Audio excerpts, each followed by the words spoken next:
All right. The Lux Ops Here podcast is brought to you by Underdog Fantasy. Underdog Fantasy is the easiest place to play fantasy sports. It's also the fastest growing fantasy app in the industry. You know what? We got the Pick'em game coming up here. Whether you pick your favorite players have a higher or lower stat total in this week's game for a chance to win big, can win up to 100 times your money in a single night. Pick between 2 and 5 players to build a Pick'em entry. Can also make rivals picks, which pits 2 players against each other. You know, like which player will have more yards. I'm a big fan of it. And not only that, we will have best ball playoff lineups coming up. So get your best ball playoff drafts in there and get ready to win big. Sign up today with promo code LSH and get your first deposit doubled up to $100, as well as an instant pick'em special. Visit underdogfantasy.com or find them in the App Store. And don't forget to register with my promo code LSH to get your first deposit doubled up to $100, as well as an instant pick'em special. Must be 18 or over and present in a state where Underdog Fantasy operates. Terms apply. Concerned with your play? Call 1-800-522-4700 or visit www.ncpgambling.org.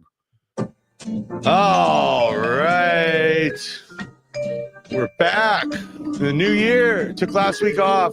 It's going to be back this week.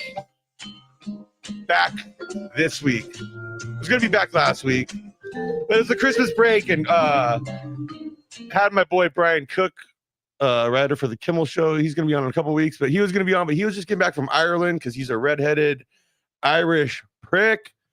So we had to, we got a good one though. We got a good one this week. Without further ado, I'll bring him on right now. He's the host of the notorious OTB on the Sports Gambling Podcast Network.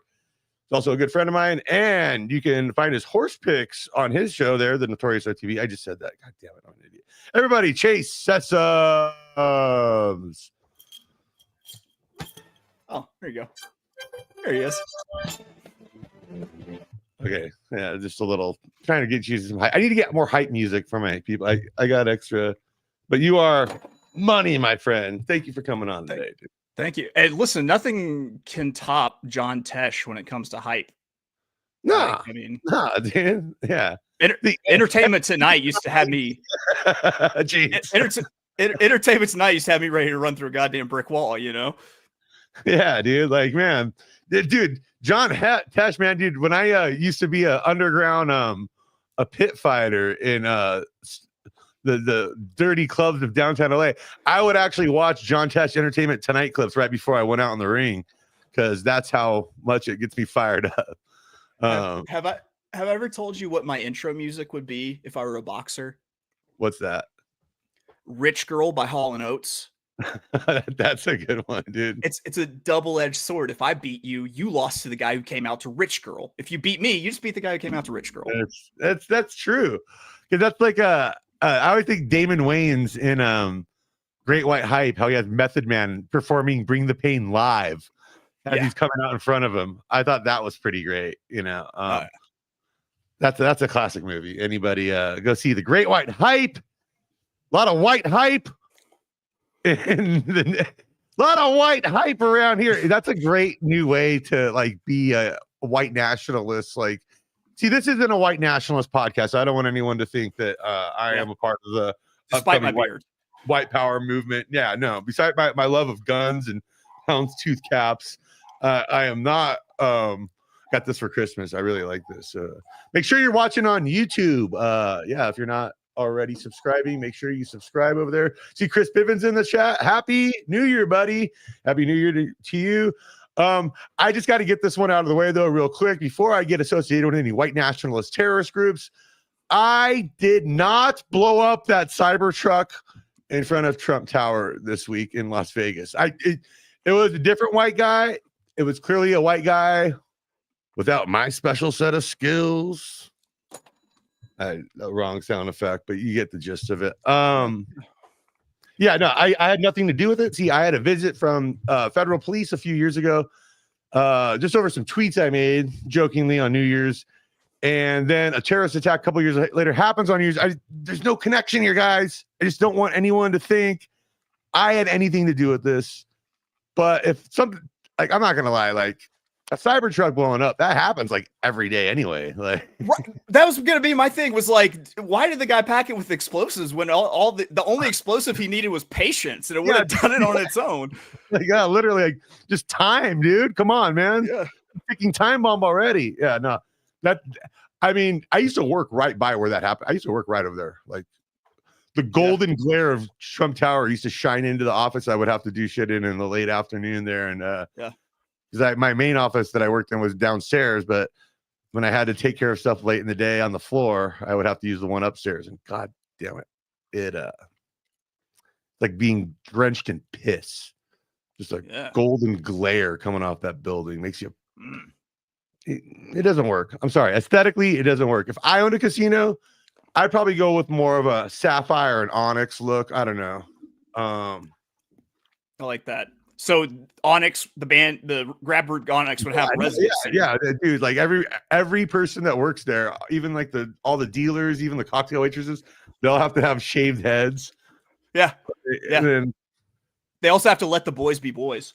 Yeah, no, yeah, that's how we do that, man. Like, but yeah, no, I didn't blow up the Cybertruck, but I just want to make that really clear here at the top of the show. Because you know it's taking every single ounce of me not to hijack your show to go deep into the manifesto, man. Because listen, he talked about the drones and the aliens, and I'm all in on that. Here's the thing, yeah, no, I know, yeah, it's fun, yeah, he's batshit crazy. Here's my problem: it's not a fucking manifesto. You want a manifesto? It's called the Unabomber. That guy had a manifesto. Nowadays, like a long-winded Facebook post counts as a manifesto, and that's horseshit, dude. I need at least 50 pages. If I'm not getting at least 50 pages, okay, I'm talking. We're talking a 10,000 words. 10,000 words minimum if you're gonna have a manifesto. All right. Yeah. This cannot be. It needs to be typed on a typewriter that's not connected to the internet. Yeah, dude. There's rules here, people. We used to be a proper country. I think the last good manifesto was Christopher Dorner. And he filibustered a lot of his, where he kind of just is like throwing random stuff out there, like Larry David's cool, love Michelle Obama's bangs.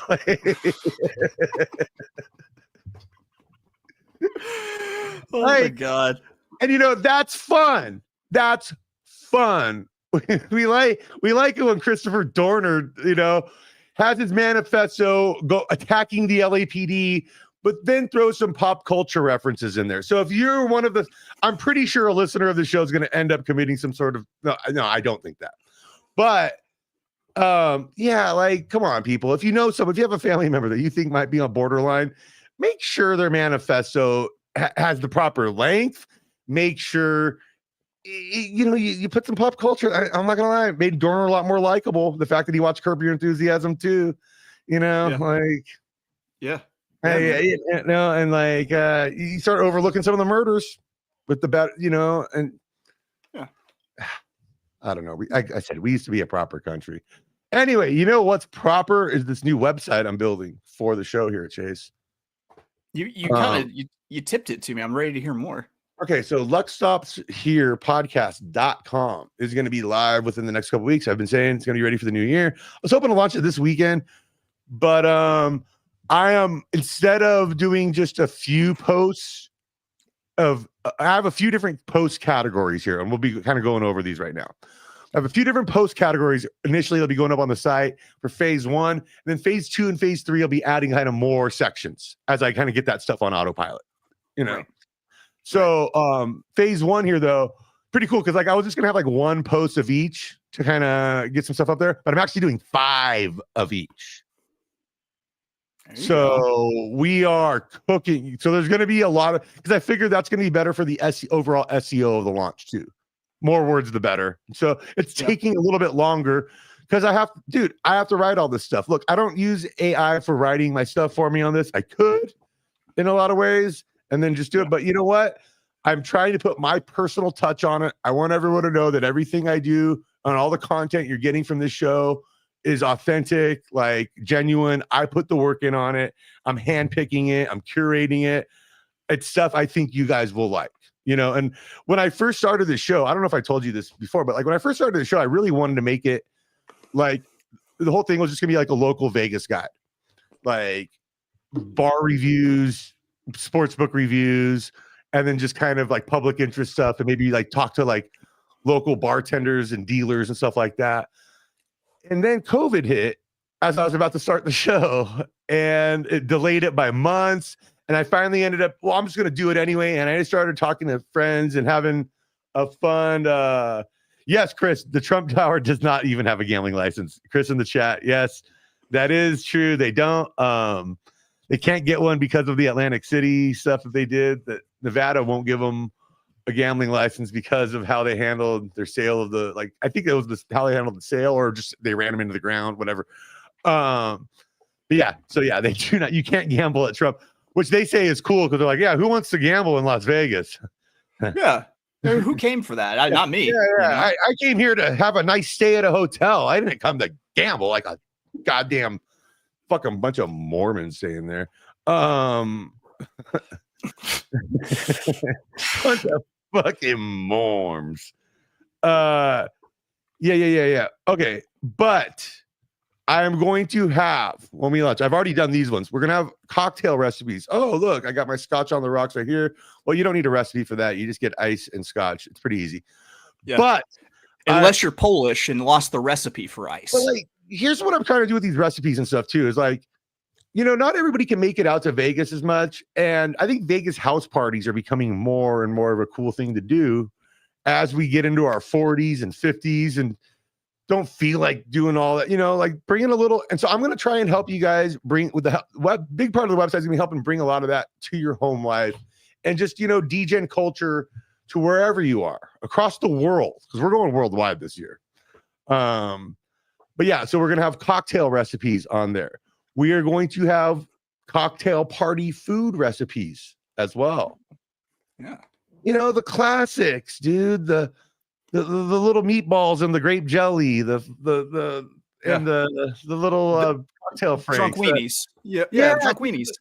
The fucking whatchamacallit, the bacon wrapped water chestnuts. That's always a good one. You ever have that? Oh yeah. Yeah, you do like the ketchup, like brown sugar glaze on it. Yeah. Yeah. Clams Casino. Come on, what's more DGen than Clams Casino, dude? Clams Casino sounds like a weird sex worker name. I'm not gonna lie. Yeah, it is. Yeah, it does. Yeah. Hey, like, hey, what happened to him? He ran into Clams Casino, dog.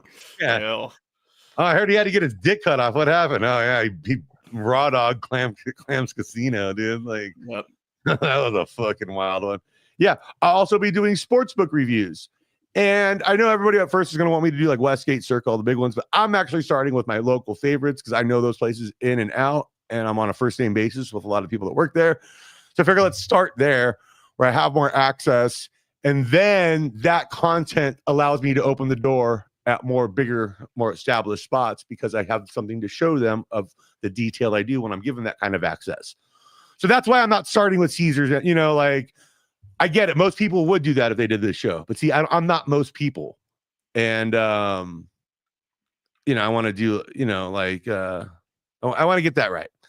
And I'm also going to do local bar reviews. Look, if you're staying here in town, I always suggest taking a little trip off the beaten path of the Fremont and the Strip and going to check out one of these, like, just local taverns. You do, especially if you're staying like in Fremont.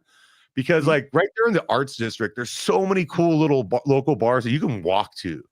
And there's some really cool spots down there. So I definitely recommend checking those out. Like, I can guarantee to anyone who's listening that he has the chops to do this because I've been on his like seedy side of Vegas sportsbook tour before. Like we hit up I took you to Palace Station and Arizona Charlie's. Yeah. Yeah, man. Yeah, I had a blast too. It was fantastic. That's my speed. That's what I like right there. What's funny? Shout out to the homie Terrence Newman. Was just in town a few weeks ago, and we he and I went to the UNLV Nevada game, actually, rivalry game. He does he's a sideline reporter for the Wolfpack. Okay. And so he wasn't doing any work for that game, so he got tickets. Me and him just got fucked up and went to the game and got free. We had free like Mountain West tickets for the game. It was weird. We had to go to a special entrance for it and stuff. That's awesome. Yeah. Dude, I was like 8 rows back, dude. I was like in the seventh row. Yeah, it was super nice tickets. I hate domes. I'm not gonna lie, Allegiant's really nice, dude. It kind of looks it, you know. It's pretty badass. I'm not gonna lie, dude. Especially there's like a big Liberace fucking mural and one of the when you walk around the concourse, dude. Like at one point, you're like, oh hell yeah. But as someone who's recently devoted his life to be the horse handicapping Liberace, I approve of that. But then also I will have all the episode posts on there. You know, I'll be posting these episodes on there. There'll be the YouTube player will be embedded on the channel. So it's a great place to go and get any like all content you want from the show. And it'll have all our links for not only our Underdog Fantasy promo, our mybookie.ag promo. Use promo code Bowser, sign up there. I know Chris has. We also have what's the other one? I have the Amazon referral link now that'll be up there. And so all these recipes and stuff, I'll be giving you the cheapest options on Amazon to put all the stuff together. And I'm also going to be doing like how to do a home bar stuff because I've really worked hard on my home bar the last like year and a half or so. And I've put together a pretty fucking cool one now. And I can help people. Like, it's so easy to start small with just a few bottles and a shelf and slowly expand and build out as you figure out what you really want to do. And now I saved so much fucking money doing this, dude. Like, yes, Ben Pirtle, I am a fucking sellout for Amazon. Like, you know, a lot of people think they're better than that. Fuck that. Let's all get swallowed up by big business. The Walmart link's coming next, motherfuckers.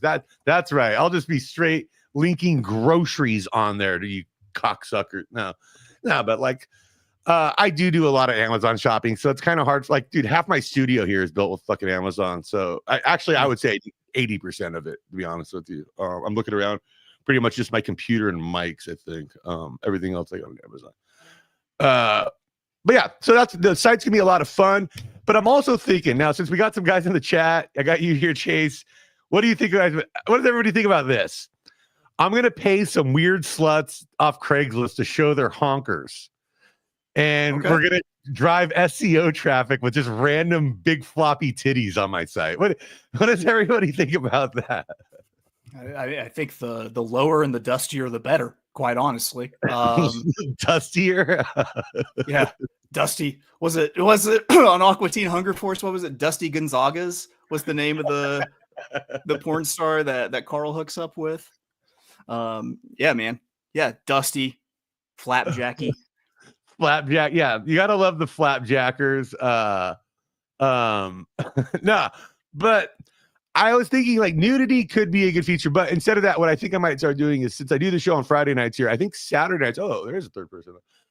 I think that the Saturday nights, I'm gonna start doing a pop-up around town at local dive bars.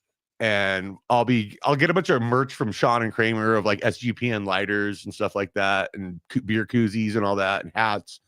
Like the one Shane's wearing right now, Chase is wearing right now. This wonderful new SGPN. Check out the SGPN merch store, and yeah, we'll have some good stuff going there.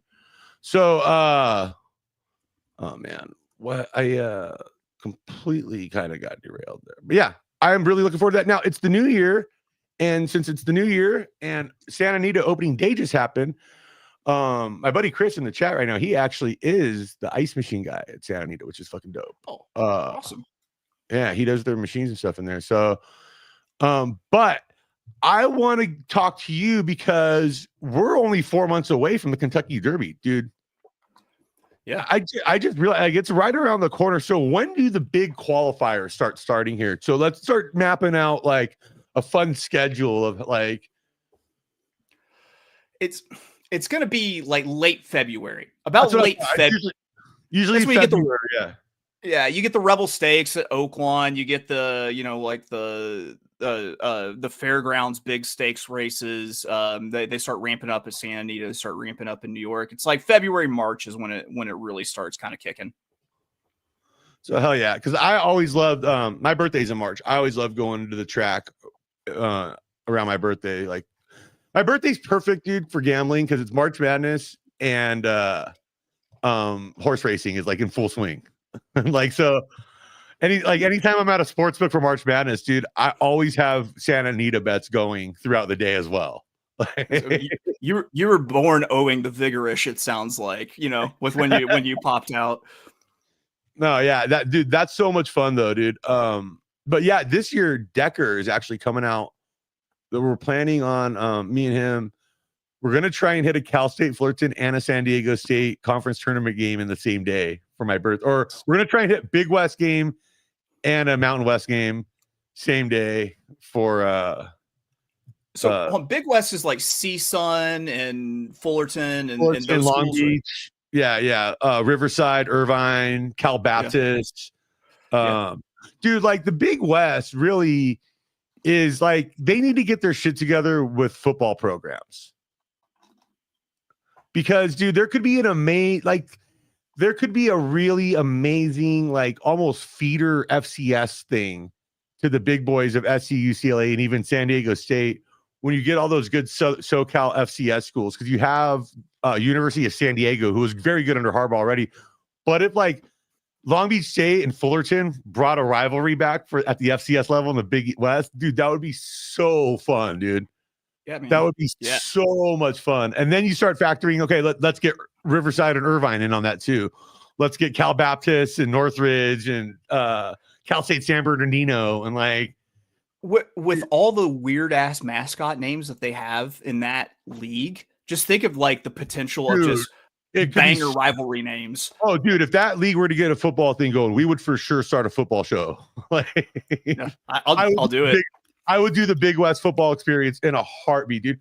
And Chris in the chat is mentioning, dude, this is true, that in 2026, our hometown, Whittier, California, the Whittier College Poets, their football program is coming back in 2026, dude, which they're Division III.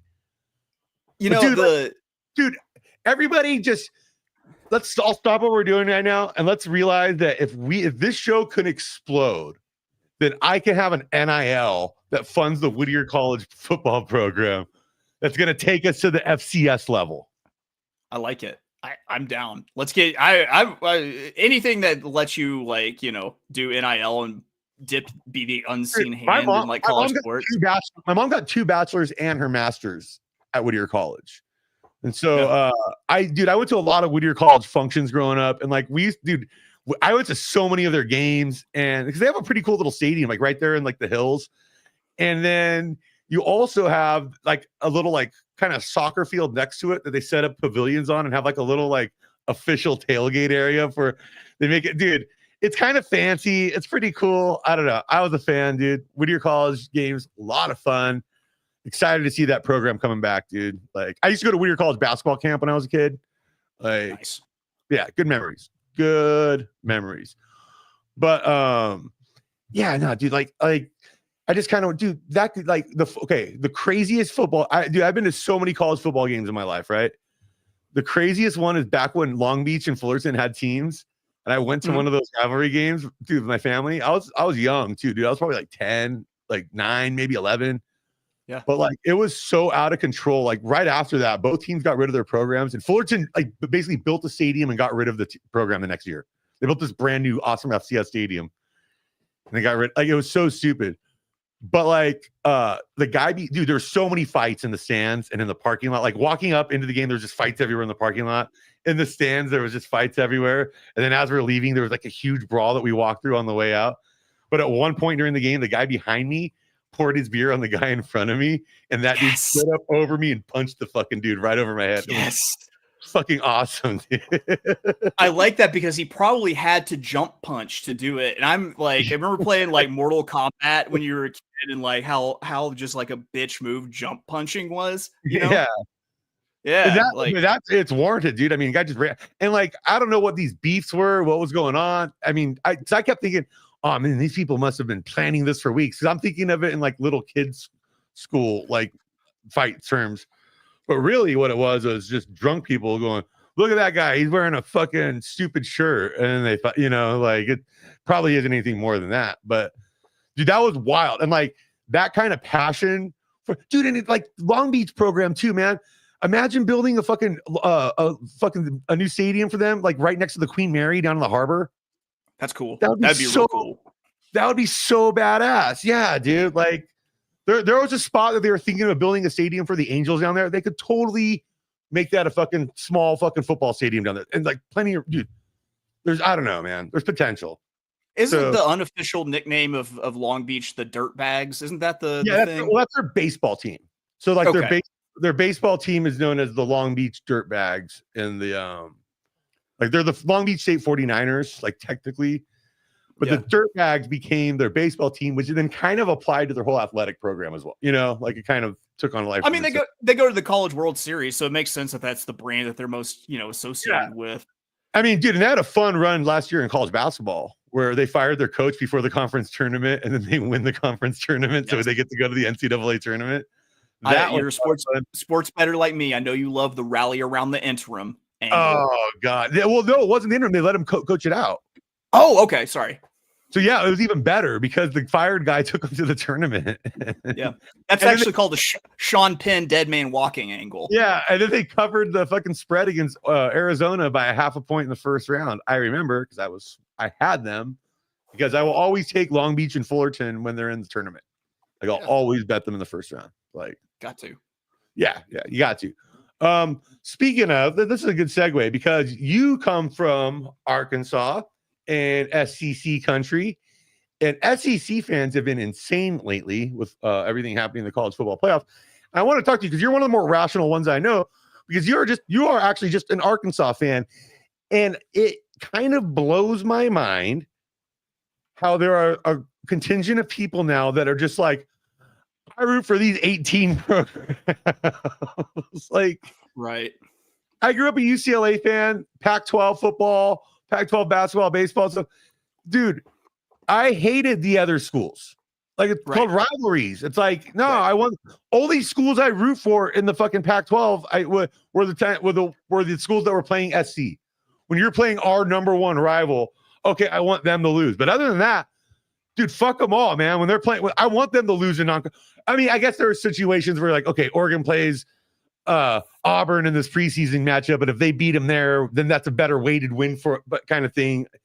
You know, I do understand that and some non-conference stuff early in the season, but after that, who gives a fuck, dude? Right. Like, this is gonna sound weird, Scott, but I think it goes back to Reconstruction, and it's like the South. I love this. It's like, we got all these carpetbaggers from the Big Ten and everything. It's like, like the South kind of. You're right. I mean, the Big Ten is the biggest carpetbagger conference of all time, stretching now from Rutgers to fucking Los Angeles, dude. Yeah. Seattle to fucking DC and all points in between, basically. Yeah, man. I imagine them going and selling them on a monorail to get them to come to. Is there a family of possums living inside said monorail? No, if I had a monorail, you know what I would put on there, right? What's that? That would be a glory hole. A glory hole? Yeah. That was a good I set up the old soundboard for that one. But see, I want to see. All right, so there are certain teams that you just can't root against. It's like your South Carolinas when they're bad, your Vandies when they're bad, like the shit teams, except for Kentucky. Fuck Kentucky, I hate Kentucky. The reason I say I hate Kentucky is there's one fat fuck in the world. Well, no, Kentucky Arkansas is a huge rivalry too. That's like a historic, pretty big rivalry. It's true, but there's also one fat fuck in the world that I absolutely hate, and he loves Kentucky so much. And I know he probably doesn't hear anything that I say, but just knowing that it's out there in the universe and would piss him off, like I level all the Kentucky hate I possibly can at him. I like that. I'm always down to like hate teams out of spite. Like there are certain programs that I never had feelings for before. But in like last 10, 15 years, I met comedians that like are big fans of them that I didn't like. And then I was just like, well, I'll never root for this fucking team. Yeah. Looking at you, Mississippi State, Oklahoma State, and a lot of other fucking shitty state schools. But no, it's just weird because by the way, it's just like speaking of like the Kentucky Arkansas rivalry, I love it this year in basketball how Calipari left Kentucky and went to Arkansas. That is so much fun, dude. I see. I'm actually not crazy about the Calipari hire, but once again, fat fuck in the world probably hates it, so I'm kind of down for it. Yeah, exactly, dude. Hey, Calipari's gonna fucking get get it together for a few years, and then it'll kind of wither away. That's what he does. Right. Like that's kind of what he does. Yeah. But he'll get you that strong run going. But no, like the funny thing is like it's funny to me, like the SEC fans right now complaining about the football draw. We're in the bowl games, head-to-head matchups against the Big Ten right now. They're getting their dick smoked in. Right. And okay, there's so many reasons why I think the SEC hype is overrated or the SEC is overrated in a lot of ways. But I get that they're always really good, but an expanded playoff is going to really level a playing field. When you had a 2-team playoff or a 2-team BCS system or a 4-team playoff, and they were consistently half the teams in there, of course they're going to win a lot of the national championships.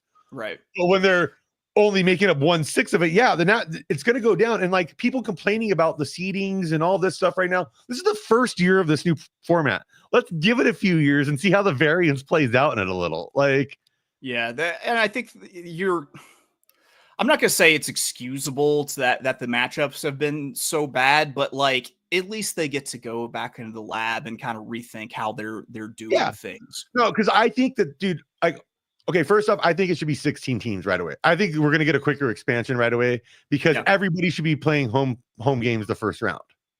I agree. You know, you should have to win a home game to get to a neutral site game, at least. Yeah, I like that. I said all along there should be 24 teams because then it gives the top 25 more relevance. Then you can give all the group of 5 schools automatic bids, and you're not really diluting it too much because you're doing the automatic bids of the 9 automatic bids of the group of 5 and the 4 power conference. Where obviously a school like Boise, I mean, they didn't win, but dude, they proved this year they belonged in that. Like they played Oregon close, who was the number 1 seed going all in. They hung in with Penn State for a while. They should have covered the spread in that game. Like, but yeah, like, and that's the thing is like you do that, and for the people that are complaining about just getting rid of buys altogether, no, I think a 24-team one, you give the top 8 buys, that's fine. You just don't have to make it a fucking like 1 month layoff or whatever in between, dude. Right. You started in a reasonable time, dude. Like this isn't fucking like rocket science. You don't have to have every game doesn't need to be 2 weeks in between it, dude. It's so fucking easy just to do it back on the week-to-week schedule. And then then that bye really matters because you play your full season, you're going to the conference championships. Maybe some of the teams won't have played in conference championships to make it, but then you're going right into it. Like, but you dude, if you're a fucking one of the top 8, you probably played in a championship game and you probably need that fucking bye. And it'll be so much better this way. Like, I think what they're trying to do is keep up the illusion that these kids are playing school too, in addition to playing football. And that's the dumbest thing. Cause like I saw a shitty take from Michael Wilbon and Tony Kornheiser on Pardon the Interruption, where they're basically saying college kids play 16, 17 games. They should never play that many games in a season. They do in the FCS. They do in Division II. They do in Division III. And those kids are way less likely to have NFL careers post, than these FBS kids. So that there's no excuse for that at all there, because education is clearly a bigger priority in Division III than it is at the FBS schools. Right. So that throws that out the window because they play a 2014 play. Every other the reason why I say that number 2 is every other level who plays that. Like there's no it's just stupid not to, dude. It's more football. Anybody complaining about the more games every year, fuck the fuck off. Make it a 128-team playoff for all I give a shit, dude. I think it should be like a survivor pool. Like literally, like your program, if you lose the first week, it's like you might as well sell your pads and stuff because you're done for the year. You're like, good luck. We hope you have a better run next year. Yeah. Like, dude, like, I don't know. Like, and also like the SEC play and the ACC, them bitching it all to me at this point is kind of funny just because you guys they play 8 conference games, whereas the Big 10 and Big 12 are playing 9 conference games. And what the SEC does as an illusion is they schedule they'll look at like Georgia Tech, and they'll be like, well, we have an out of conference in-state rival that we play every year, so that's kind of like our 9th real game.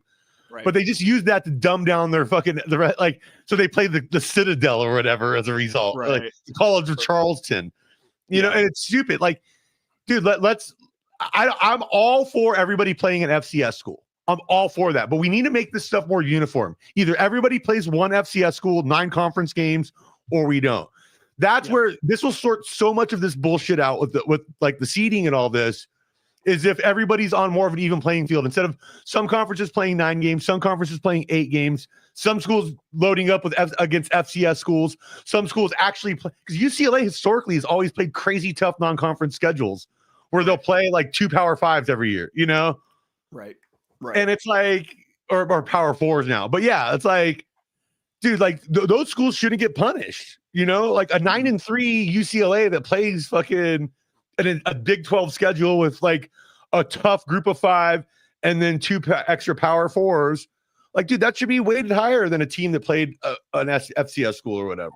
Like, it's just, you know, I hear like people like Lane Kiffin and everything like kind of go off on his tangent about how like it's just different. It's just where it's a different. It's like, come on, man. Like, physics aren't different in this. Like, there's, and if you're looking for like historical bowl results too, like that's why I think the more home playoff games we get in this, the better, because you saw all the Southern schools that had to go in the North cold got their fucking dicks handed to them. Yeah. And like full Tua. And historically, the big bowl games are always in warm weather cities. It's always the cold weather teams having to go play these guys on their turf. And it slightly gets altered and it becomes the end of the world for a lot of these people. That's what cracks me up, is if we actually start applying some competitive balance to it at all, the people that have been benefiting from the old system just freak the fuck out like it's not fair. It's like, no, what you're seeing is you had an unfair advantage, you know? And also like preseason rankings are garbage. And I'm glad the playoff committee doesn't start announcing their rankings until November, because that should be how it is. But their strength of schedule component essentially still factors in preseason rankings. And that's a problem, because you look at the FCC, like just look at the SEC this year. Missouri was ranked like number 9 or number 8 in the preseason. Dude, does anybody really think Missouri was a top 10 program this year? Come on, at any point this season. No. And what they do is they put them up there in the preseason, so as other teams knock them off and bounce them down the fucking chain, they can be like, look, they have all these top 25 wins, because they they inflate these other programs that shouldn't be up there. I'm not saying Alabama, Georgia, haven't, and even Tennessee right now, Texas haven't deserved the benefit of the doubt to have a high preseason rating. They absolutely deserve that. But even Ole Miss, you know, but like when we start looking at like when we're gonna really give Missouri the benefit of the doubt of that fucking like, come on. Like that's where it's ridiculous to me. I think, as you mentioned, SEC teams, I'm gonna throw just hate at them. So just fuck Mizzou and that apple-faced goon Eli Drinkowitz. I'm sick of them. Yeah, and dude, and the fact that it's like, and also people are complaining about like Indiana, for example, because they played a weaker Big Ten schedule. Well, they did beat Michigan, who beat Ohio State and Alabama. Right. The transitive property, a motherfucker, man. Like, dude, Michigan could sneak up on anybody there. That's not a horrible win for them. But like, dude, that's what the bullshit of doing these 16, 18 team super conferences is. You're always going to have these teams that get a kind of a lucky draw within a conference on its own. Yeah. You know, the reason why you're going to be able to duck the big teams at some point. There's always like a handful of the big teams that you're going to manage to not play. You have maybe a big team or two, and they have catastrophic quarterback injuries that year, and all of a sudden it just opens up an easy path the rest of the kind of thing. Right. You know, like there's so many ways it can happen. But yeah, like, dude, like that's why the 10 to 12 conference system was always better, just because everybody, for the most part, played each other. And if not, you played each other every other year. With these 18 team conference now, like, well, we're going to have situations where guys don't play each other for like 5-6 years within conference. I'm going to tell you, as someone who hasn't seen Arkansas beat Alabama since I was 21 years old, and I'm pushing 40. I'm not far away from 40. Kind of nice to not see Alabama every single year now. Yeah, right. You know, it's funny. Just all of a sudden, everybody, like, I mean, I'm not the only dipshit to make this fucking point, but oh yeah, everybody else starts paying everybody, and it's all above the board. Alabama's edge kind of goes away. And I'll tell you this: Alabama in a decade could really be struggling comparatively. When you can factor in that they don't have the access to money like Texas does. You know, right. dude, It's like Texas is one of the largest economies in the United or in the world. Sorry, dude. Texas is basically like one of those schools that's like Harvard, Yale, or like Stanford, where it's like, yeah, I mean, those are more prestigious academically, but it's like these are mostly hedge funds that offer classes. They're not really schools anymore at this point. Right. Like we're talking billions here, dude. Billions behind this program. Like I think it's funny that as soon as NIL becomes legal again, SMU becomes amazing. Good. Yeah, right. That's very funny. Well, a couple weeks ago when Ryan McKee was on here, we were joking. We were kind of breaking down the bracket, and we were joking how like Penn State and SMU, that matchup, it's like two of the worst scandals in history colliding. But when you comparatively, it's like if you told somebody, here's what these two programs did, and here was the punishment level to get guess which one went with which. Yeah. So it's like, all right, so you're telling me about SB. Oh, so they had lost it for a year. So what happened to Penn State? It had to be terrible. No, actually, a statue came down. It was a great statue, though. Yeah, an old guy immediately croaked. Yeah, and they struggled for like they let everybody transfer. They struggled for like a year. They basically were like put on probation for like 1 year, and then they dropped all the sanctions against the program. Right. It's just, I don't know. The NCAA is such a toothless thing. The fact that they even stepped in to like punish toothless, like a legal. You say toothless? Yeah, look at that. Go, buddy. So I'm sorry. I feel at home now. Yeah. The fact that the NCAA could step in like for a sex crime, for like a horrible sex crime, like who the fuck do you think you are? Like you're not fucking Ice Cube or Ice-T on SVU or something. I had an old stand-up joke about Sandusky that I'll do right now, where it was like he was found guilty on like I forget how many the exact numbers, but there was like 3 non-guilty counts. He was found guilty on 42 out of 45 counts of sexual child abuse. The 3 counts he was found not guilty of were the Count Chocula, the Count of Monte Cristo, and the 2010 census. He was found not guilty of those 3 accounts. And now, see, I said Ice-T, and now in my head, what I can hear is him saying, "You mean to tell me this dude gets off on showering with little boys at football camps?" Like that's exactly what it. Like, yeah, Ice, you got it. You know, yeah. Well, I always thought about because remember how in the 90s Gary Glitter Rock and Roll Part 2 to pump the crowd up was often played at sporting events, and how Jerry Sandusky was the towel waving fire up the crowd defensive coordinator for Penn State back then. Yeah. And Gary Glitter is a convicted pedophile as well. Yeah. Okay, so there's got to be footage somewhere of fucking Jerry Sandusky waving the towel to Gary Glitter at a Penn State game at some point in the 90s. That has to exist. Yeah. Yeah, that's now I don't think I can watch it without like shedding like one single tear. just be like, oh, that got ugly. Nah, it's brutal. But we're down to the final 4 here in the college football playoffs. I figure we break that down. Yes, the teams that had the first round bye did get knocked out right away. I do think they should probably reseed it. I don't think the power it should definitely most necessarily be at first I thought conference champs get the bye. Yeah, that makes sense. But I realized the momentum of a home game really can factor in. And I mean, Oregon definitely got screwed on the seeding there. Like, dude, getting a number 8 seed Ohio State, like that's brutal. Like, right. But that being said, there was some fuckery at the end of the year. Ohio State losing to a Michigan team that threw for like 75 yards. Dude, could you really be that? They've looked amazing these first 2 playoff games, but they didn't against Michigan. Like, I mean, everything's 2020 in hindsight, basically, is what I'm saying there. It's you have to factor in what I call the Ryan Day of it all, with the inexplicable losses and stuff, and also a beer he should name Black Beauty. And also, people act like the NFL playoffs never have blowouts. Like that shit, dude. Right. That shit happens all the fucking time, dude. And what I'm pumped about the Final Four personally is the final 4 games are on Thursday and Friday night next week. Okay. And then the NFL playoffs start Saturday. We get 2 NFL playoff games Saturday, 3 Sunday, and 1 Monday.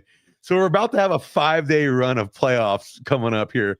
So anybody complaining about this shit of it's too big, too many teams. No, dude, we get more fucking action, dude. Like, what the fuck? And you bet on that action at mybookie.ag, promo code Bowser. And like 100% deposit bonus up to $1,000 and free casino chip, dude. $10 casino chip. Let's go play some blackjack later. I'm gonna start hosting a blackjack my bookie party here, I think. Yeah, I can go down the street and play blackjack at the casino. I'd rather play blackjack at mybookie.ag because I have social anxiety. My favorite thing about some of those online live casinos, not saying this about my bookie necessarily, I'm saying this about other ones, is that I want to say to the girl dealing blackjack, like, blink twice if you're being held against your will right now. Like, you've obviously been Liam Neeson taken. I really love playing global poker.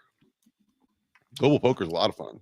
I haven't played in a while, but I finished the final table at a tournament not too long ago on there. I felt like a fucking, there was like 100 people in that, and I felt like a fucking madman, you know? It was just like good stuff. Okay. So I forget which night game is which night. I should probably have that schedule already. Hold on. All right. Let's see. Well, we got Penn State versus Notre Dame in one game, and then we got Ohio State versus Texas in the other game. I think those are both killer matchups. And dude, that's what's fun about having this. Like the NFL playoffs, for example, when there's a bunch of blowouts. It doesn't matter when teams are smoking each other, when teams are smoking other teams, but they're all advancing. It's like, well, eventually these teams got to start playing each other. Yeah. Like it sets up a bigger hype for the fucking. That means there was like, dude, back in the 90s when the Cowboys and Niners would dominate the NFC every year. And then, but you knew they're playing each other to go to the Super Bowl, you know? Like, yeah. I don't know. I think what's really interesting about the 4 remaining teams is that of the 4 remaining teams, you have 3 coaches that a lot of people do not regard as trustworthy to win big games. And something's got to change. No, absolutely. And dude, and I've been getting my dick handed to me as the result because I've been fading Penn State because I'm like, oh, James Franklin, fucking right. Dude, you got to fucking fade Franklin in these big spots. He keeps delivering. You got to fade Steve Sarkisian. Well, the ones that they, God damn it. And then I took them against Arizona State but also I had an Arizona State ticket at 70-1 to win it all. And so I was like, yeah, why not? That was a great game, and they got fucked on that one. But like, okay, yeah. So Thursday we got Penn State, Notre Dame. Friday we got Ohio State, Texas, and the Ohio State Texas game is in the Cotton Bowl, which is, yeah, dude. Yeah. And here's the thing, though. A lot of people are thinking like that's a home game for Texas. Texas is a massively huge state. The Cotton Bowl's in Dallas. Texas is in Austin, which is more West Texas. Put it this way to you guys.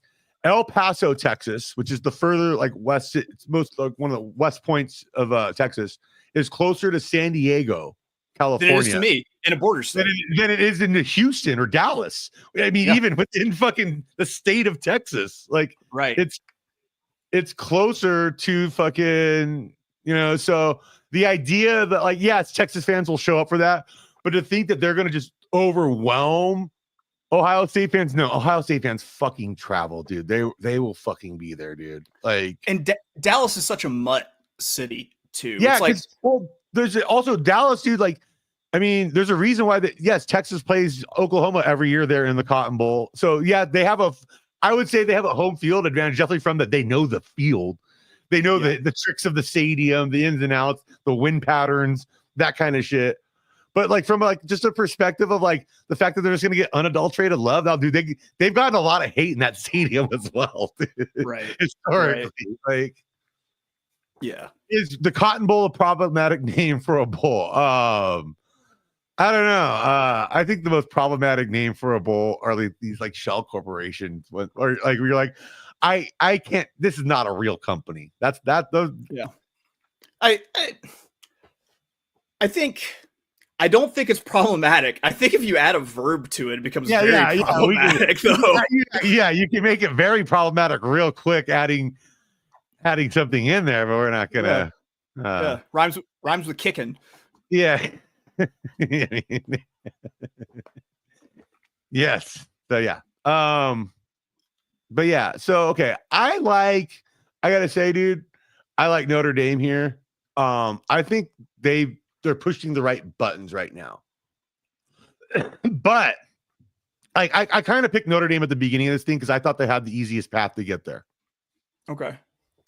The reason why I thought that was because I thought they'd beat Indiana at home, and Georgia. I like their matchup against Georgia with the backup quarterback. Like, I thought it was like, so I was like, I think they have a ticket punch to the Final Four.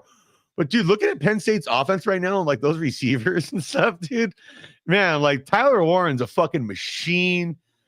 That's fucking, and Chris, yes, I will get in on some ladder bets here soon for the NFL. We'll be giving those out at the end. Yeah, dude, like, so man, but like, yeah, if we're gonna go with the coaching angle, I think Marcus Freeman's a better coach than James Franklin. But sometimes fucking bad coaches have good runs, dude. Right. Let's not act like, and dude, look, it's like when we talk about NFL teams, right? And everybody talks about how they need to have a great quarterback to win. You have to have a Hall of Fame. They make it seem like you have to have a Hall of Fame quarterback to win the Super Bowl. But then we look at the history of Super Bowl winning quarterbacks, and it's littered with guys like fucking Trent Dilfer, Brad Johnson, fucking Joe Flacco, fucking Jeff Hostetler. Like there's so many of those fucking guys that have won Super Bowls, dude. Where it's like, you know, Tom Brady, fucking.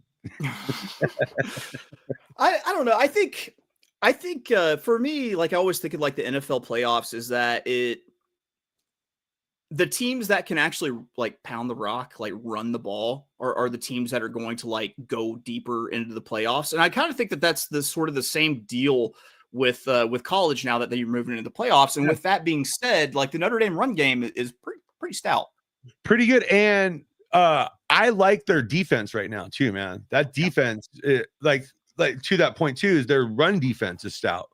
Yeah, like dude, Georgia was constantly playing behind the sticks all night or all afternoon yesterday. You know, like that was like, dude, they're constantly on 2nd and 12, 2nd and 13. And if then Penn State's that spot, here's the thing though, if they put Penn State in those spots, I think Penn State has the weapons on the outside and down the seam with Warren. That's the thing, is they have the outside receivers and the seam threat with Warren, and they line him up all over the goddamn field. Where I don't know, man, like that to me, you fuck. Where am I going off on this? Are you fading James Franklin? That's my question. Yeah, I'm fading Franklin. I'm going Notre Dame. Yeah, Cheer for old Notre Dame, ba ba ba ba. And also, it gives us a chance to see Shane Gillis on these pregame shows more. And after his Alabama Jones, yes, that was amazing. To Nick Saban, that's one of the most amazing things ever. You know, and before, dude, I just have to mention real quick because I sent this to you last night. That Nick Young tweet. We got to talk about that later. Don't let me forget to talk about the Nick Young tweet about the fucking. I'll have to look it up. I hadn't seen it. No, the one I sent you last night, the screenshot that we were joking about. Oh, yes. Okay. Okay. Yes. We were texting about. Yeah, we're going to talk about that later. But okay, this is a great teaser for later because one of the greatest insults I've ever seen in my life was delivered. So we're definitely going to get into that here soon. Right. But yeah. Goddamn, I almost forgot that, dude. I would have been kicking myself had I forgot that. All right. Yeah. All right. So yeah, back to the game. Okay, so who do you take? I feel. Let me see. Who's the money line dog here? Because I do think it's a close matchup. Let me see what the spread is too. Because I have some like reflex kind of things that I do when I bet football. Okay. Yeah, it's Notre Dame on the, or sorry, I think Notre Dame could win by play Penn State on the money line. You got a dog within a field goal. What's the money line? It is right now and plus 110 is what I'm seeing. I don't hate that, but I think Notre Dame's more physical. Yeah, but honestly, this is gonna be a good game. I'm not gonna. Yeah, I will take Notre Dame. I picked them at the beginning of the thing to go to all the way. I'm sticking with it. I think Notre Dame wins. I just usually whenever spreads are this close within a field goal and you get plus money on the dog, I'm going to fire at the dog 9 times out of 10. Yeah, no, that makes sense. That makes sense from a just angle. Okay, but then we got Texas, Ohio State. This one's easy for me, dude. I'm all over Ohio State, dude. Like their offense is the fucking juggernaut right now, and like Texas is playing with house money, dude. Like not really. Like they're playing on they're playing on a marker right now. They're not playing on house money. They're playing on that's what I meant. They're playing on a marker. They took out a fucking loan to be here after that Arizona State fucking shit. Right. And they are so lucky. And I don't know. Ohio State looks fucking incredible. And everybody was knocking Will Howard all season. The dude has looked like the second coming of fucking like Warren Moon in these playoffs. Dude, he is lighting teams up, dude. This wide open guy. I mean, I think a lot of it's scheme, dude. And the fact that Jeremiah Smith is a one in a generation type receiver, like once in every 20 years type receiver, 10, 15 years type. Like the amount of talent at the skill positions, especially on the perimeter in the Big Ten, dude, ungodly. Right Ohio now. State's receiver room just the last few years in general has been ridiculous. And Jeremiah Smith, like when you look at Jameson Williams had to transfer to Alabama and he's lighting up the NFL. Garrett Wilson, Chris Olave, Marvin Harrison Jr. Jeremiah Smith might be the best out of all those guys. Right. And isn't he like 17? He's 19 already. Ryan Williams at Alabama is still 17. That's right. That's right. Like they would probably be the first 2 receivers taken in this draft, and they're not eligible for 2 more years, which is scary as fuck, dude. Like I have this theory that after Ryan, or what's his name from Alabama, caught that touchdown pass to beat Georgia, that he got statutory raped until he smoked and sparked. I can see both those guys playing next year and then doing a Jamar Chase and opting out junior year. Right. At that point, what more game film are you're gonna need on those guys after next year? Like, right. Like you know those guys can fucking play, dude. Yeah, I got Ohio State all day on this one. This is a classic. Let's fade Sarkisian on this one, dude. Even though I'll give Texas credit, man. They have an amazing offensive line. Their defensive line and their defense is fucking incredible. But even as good as their defense is, I just don't think it's going to hang with these guys, dude. Like, yeah, Texas does have a lot of skill. They've got some burners at the skill position also. I don't think they have as much as Ohio State. You have to factor in the fact that they are playing a Jerry World in Dallas, which while it's not like the same kind of home bowl, or is it in Jerry World? It is in Jerry. They do the Cotton Bowl at Jerry World now. Yeah, that's a crock of shit. See, that is a crock of shit. The Cotton Bowl should. Sorry, hot take alert. The Cotton Bowl should be played in the fucking Cotton Bowl. I don't know. Yeah, the piping hot take. There will be a little bit of a home field advantage there. I think Sark is I think he's a pretty good coach, but it's just like with him and Ryan Day, like I start to get a little more gun shy the more games. Here's the reason why I like Ohio State and Ryan Day more here is because of Chip Kelly. Having Chip Kelly as offensive coordinator, and he's doing everything right now. And like I hate saying this as a UCLA fan because he left us high and dry last year when he left to become the offensive coordinator at Ohio State. But it's like Ryan Day now has an adult in the room to turn to. Yeah. And he's just pushing dude right now, the way he's calling plays, dude, how the fuck are they getting Jeremiah Smith that wide open? You know, he's the best guy on the field. How the fuck are you like, he should be triple teamed every play almost.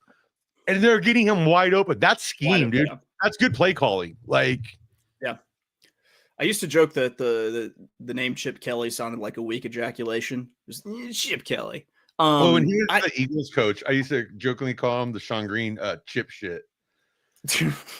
Chip shit. I like that. I think I take Ohio State outright, but I take Texas to cover. I think booties get tight. I'm taking Ohio State cover, Notre Dame cover. Let's that's it. And that's a fun fucking national championship game if that happens. Because Marcus Freeman was Ryan Day's defensive coordinator. Ooh, yeah. And that becomes a very fun and spicy national championship matchup of 2 historic power brands, just like they like it. But guess what? They happen to be northern schools. Oh, This is the first time in a few years. Don't worry, they're northern schools, but they're still red states. Fucking get over it, people. So you remember when Manti Te'o was at Notre Dame and they played in the national championship? Manti Te'o. Oh, yeah, it's hard to forget him and his girlfriend Kaylani. I watched that Netflix show about it. Yeah. So the thing with like, I remember like, so my wife is Notre Dame alum. She's a Golden Domer, and that's right. I forgot that. I knew that. Yeah, and before they played in the national championship game against Alabama a couple of years ago, like they just finished the season, and I kind of like took her aside and been like, "Don't you really just kind of want to lose this game and not have to play Alabama, in the next game?" Like she's like, "No, I want all of that." And then like one quarter in, it was like, "Oof, that was what we asked for." Yeah, that was a brutal one.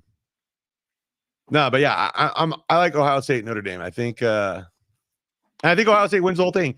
And I was asked in the summertime who I thought was going to win the whole thing, and I said Ohio State. And the reason why I said that was they spent like $35 million in the NIL, like 15 million more than any other school. And I was like, that should translate when it comes to the playoffs, like, in a perfect, like, and it looks like it might. I gotta know. And like, obviously that doesn't always work. The fucking Yankees don't win the World Series every year, or whatever, but in college football, I think it really does matter. So your program can essentially buy a playoff spot now if you manage the NIL, the transfer portal, and schedule properly. It's true. It's true. This is my thing. Didn't the Pope recently do some sort of like ancient ritual where he quote unquote opens a portal in the Vatican or something like that? I don't know. It feels like it's Notre Dame's year for opening portals. It could be, dude. And I mean, I wouldn't be surprised if they win it, but like also like a Notre Dame win in the national championship would be great for football overall, honestly, just in terms of they're a physical team, not built on the speed bullshit. Which, dude, don't get me wrong, it has its place. It's fun, but I like a more diverse sport. Like to me, the NFL in the 80s and 90s was so exciting because you had teams like Houston with Warren Moon that were run and shoot and did all this wild stuff, but then you had straight ground and pound. Like you saw a wide. Now everybody plays pretty much the same shit now, whereas there was extremes back then. There was like extreme running teams, extreme like. You go back to the old Chargers, and like, dude, and some coaches did both. Like Joe Gibbs was the offensive coordinator for the Chargers Air Coryell teams where they threw for like 4,000 yards every year with Dan Fouts when no one else was even throwing for 3,000. And then he had Riggins and the Hogs in Washington. And then exactly. Then he went to Washington and had Riggins. Like that to me, I think you got to look at Gibbs as one of the best coaches ever as a result of that, because like he wasn't one of these guys that's like, this is my system. This is how we do it no matter what. He was, what do I have? How do I get the most out of it? Right. And those are the best coaches. Yeah. I mean, I always say that. Okay, so let's get into this tweet, dude, because I teased this and this is too good. So Nick Young, a former NBA player, is he on a team right now? I have no idea. Whenever you sent me that, I had to ask who Nick Young was. As I said on the last episode with Cornell Reed, where I was saying how we were kind of breaking down the NBA Christmas schedule, and I was just saying how I'm a TMZ NBA fan. Like I'll watch the All-Star Weekend stuff usually. I'll definitely watch the playoffs. But like, yeah, I don't really watch a lot of NBA like regular season. Like, and I don't follow the daily drama. But I know there's a lot of daily drama there, but I'm more into college basketball and football, of course. And then once football's over, I start turning my attention more to obviously college basketball. I really dial that in. But then horse racing starts really getting on my horizon more, and golf gambling. I love gambling on golf once you get past, dude, like, that's a lot of fun too. So then, all right. So Nick Young, he's former Laker though. He's definitely not on a team because you can't be tweeting like this if you're in the league, dude. Like, no, you can't. There's no way. Dude, and I don't really know the context of this either. I don't know who he's talking about, and I don't really know what happened in this game, which makes it even funnier to me, to be honest with you. Right. But he posted this. Philly deserves to lose for picking up this big Eddie Curry looking France N-word. For sure found him in front of a liquor store. first team brown bag. Love it. I love first team brown bag, dude. Dude, also just you found a guy in front of a liquor, like, hey man, we found some guy for the, like you say, like, oh yeah, like the classic old insult is, oh yeah, they got a bunch of plumbers on their team or whatever, or they got a bunch of it, like, dude, oh no, they found this guy in front of a liquor store. First team brown bag, dude, just dude, where's my sound effect for this, dude? Hold on. Dude, that's not just a shotgun cock and blast. No, dude. That's just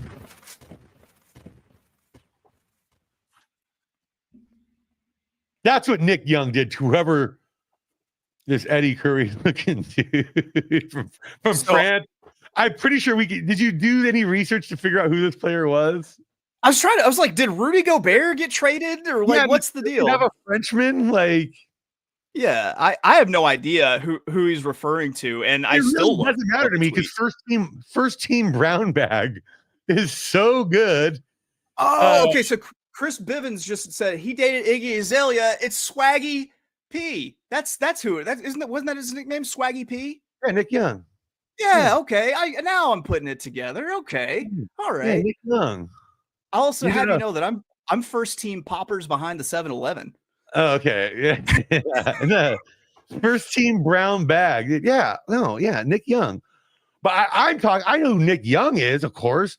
I'm talking, I don't know who this Frenchman is on Philadelphia he's talking about, but it doesn't fucking matter because anytime you call a guy that they say he was found in front of a liquor store and he's a first team brown bagger, sorry, that guy's lost no matter what. That guy could be fucking Giannis for all I care, dude. Like you could be the next greatest thing ever. I'm sorry, you lose the funny battle there. Like, dude, Nick, I mean, all timer there, first team brown bag. So now I'm going to let's just off the top of our heads real quick here. This is impromptu. I didn't have this planned, so I don't have anything prepared. Well, let's try and create a first team brown bag. Oh God, that's good. That's good. Hold on. Oh man. Okay, so we just talked about him. I'm putting Steve Sarkisian on the first team brown bag. Oh yeah, for sure. Hey, Sarkisian, aka Cuddy Sark, known for giving boozed up speeches in front of SC players. Absolutely, no, we'll make him the coach. I don't know because we could end up having a lot of coaches on this list. It's true. It's true. I would. You know who I'm going to put it on first team brown bag? Andre the Giant. You know how much it took to get that man drunk? Oh yeah. Oh, if we're just doing historical. I was trying to think of active like stuff right now. Like okay, all right. So this isn't like you can have dinner with anybody and everyone says Jesus. I mean, a wrestling first team brown bag is like, yeah. I mean, Andre the Giant, Ric Flair. Like we could. Yeah. That gets wild there. No, but yeah, you're right. Andre the Giant. Just the way a beer can looks in his hand. Like fucking. It looks like my espresso cups. Like, well, Gronk is either like the coach or the captain, right? I know this about Gronk because Sean Green does know him. He worked with him on Crash Lights and stuff. And like Gronk, like when he goes out, like on like the Gronk party cruise weekends and stuff, like brings a team of IV bag people. Like he's doing the fucking Tour de France. To me, that's Gronk rages, but that he doesn't necessarily give off brown bag vibe. Like brown bag. That's true. That's true. That's some fucking like derelict shit, dude. Yeah, that's true. God, that's like Sarkisian's a brown bagger. I could see Sarkisian getting blown out by Ohio State and then fucking being found like somewhere later in downtown Dallas behind the Texas School Book Depository, fucking brown bagging over off the grassy knoll, dude. Like he's one Johnny Walker Black and a Percocet away from Texas not being relative, anymore. Yeah, exactly, dude. Yeah. God, that's so tough. That is so tough because like I'm trying to think because these are the guys that don't get much screen time or like any references at all. And I'm trying to think of just like the frumpiest, like pulled this dude off the fucking street kind of guys. Oh, I got one, dude. Max Crosby, notorious for his road to recovery. But dude, yeah, he is one like fucking hit to the head away from just brown bagging it here in downtown Vegas. 100%. Yeah, totally. That's kind of mean though. I probably shouldn't. I don't know. What if Jokic has a, because he's a big horse guy. Like, what if he has a bad stretch? And, he's cars repossessed. He's on the outs. He's out. Okay, not currently. See, this is tough. You know what? I'm gonna have you come back. Okay. And we're gonna really break down our first team brown baggers. And if you have some you've thought of, send them to us in the comments or, email the show, the Luck Stops Here podcast at gmail.com. Because, yeah, dude, like, I get the feeling that I'm really overlooking like an obvious fucking fall down lush. Because, like, I mean, historically, yeah, like, dude, we got like Billy Martin. We got Mickey Mantle. Like, Billy Martin is 100% a first team brown bagger. Oh, yeah, totally. There's no way he's not. Yeah. Yeah. There are a lot of Yankees that could be on that list. Who's the guy that kept getting DUIs there? Alden Smith. There we go. Alden Smith, fucking former 49ers pass rusher. Yeah. Who was a fucking stud. But the dude kept getting DUIs like nonstop. He's a first team brown bagger. You could find him, dude. Team needs pass rush help for the playoffs, dude. First team brown bagger. You can pick him up right outside the store. Yeah, someone's gonna have to blow into the ignition lock to get him there. But that's okay. That we have to qualify what makes a first team brown bagger. Now we've done that. It's a guy that you feel like you can go right now, pick up outside a liquor store that would help the team. Alden Smith right now is my number one first team brown bagger because he's long out of the league. He's definitely brown bagging in front of a store somewhere. But yeah, he could probably still help a team, honestly. Yeah. He's pretty good. Yeah. All right. We'll get the criteria and I'll come back.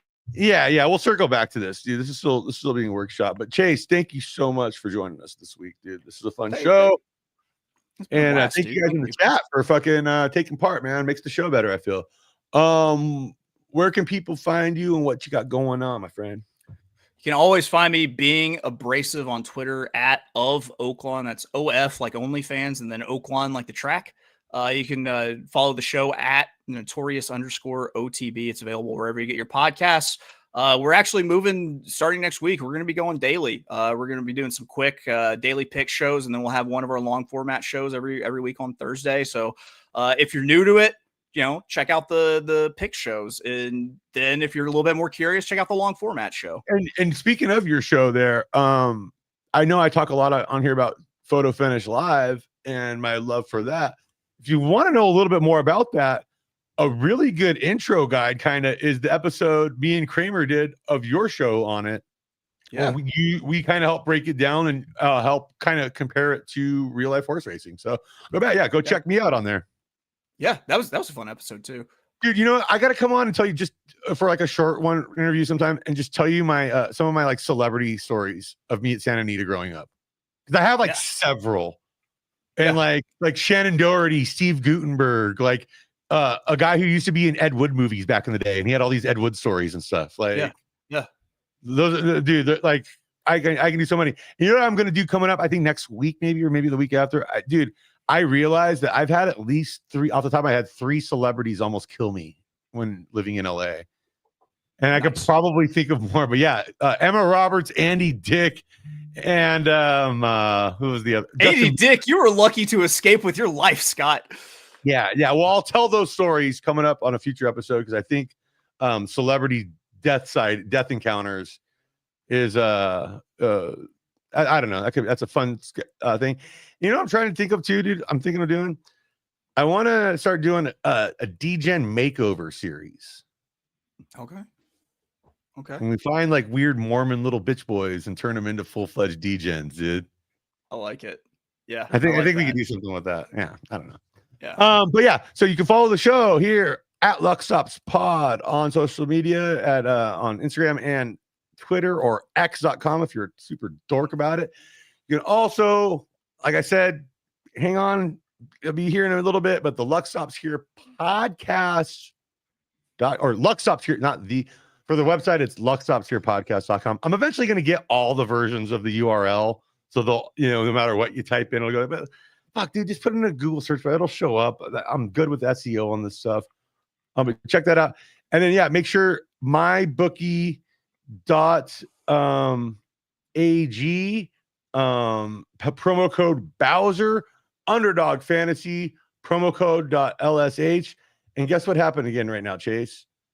What's that? The same exact thing happened to me on the last episode where the audio feed just cut out because of this fucking bullshit with my new iPhone wanting to tap into my iMac as I'm doing it randomly for no reason other than it hates me when I'm trying to do something. It doesn't do this when I'm sitting here doing spreadsheets for 6 hours. It only does this when I'm trying to record.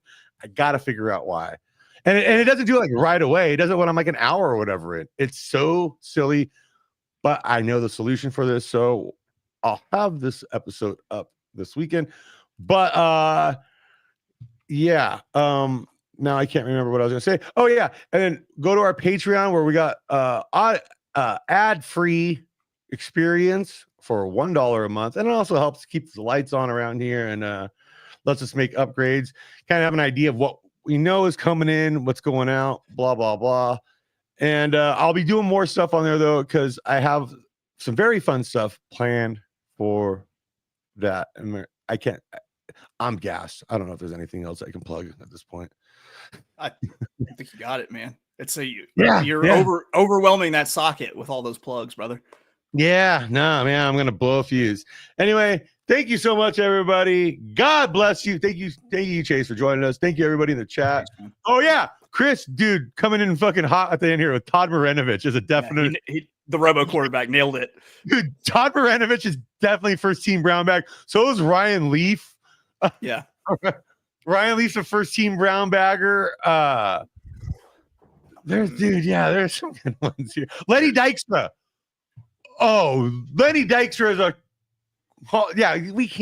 we got to do it all time. Lenny Dykstra is definitely a first team. Doc Gooden, Daryl Strawberry. All of the Mets, all of the 86 Mets. 86 Mets is a Keith Hernandez. First team Brown baggers on the 86 Mets, dude. But yeah, Chris, thank you, dude. Thank you, buddy, man. You are spicing it up in there. Thank you, Chase. Everybody, you guys rule. God bless you and keep gambling.